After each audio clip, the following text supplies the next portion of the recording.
waqtigeeda dhamaaday ma ka waran sanad kasta dadka markay waalidkood quburaha ku booqanayaan adiga sooba ku soo booqataa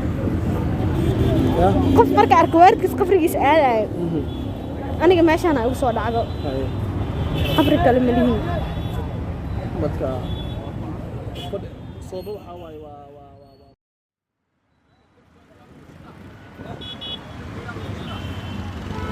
daawadayaal halkan waa isgoyska Soobe 7 sano kadib qarxii halkan ka dhacay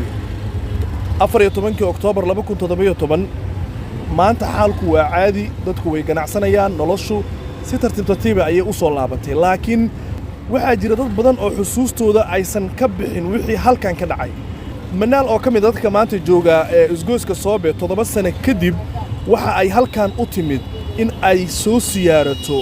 qabriga hooyadeed oo ay sheegtay in isgoyska Soobe ay u tahay qabri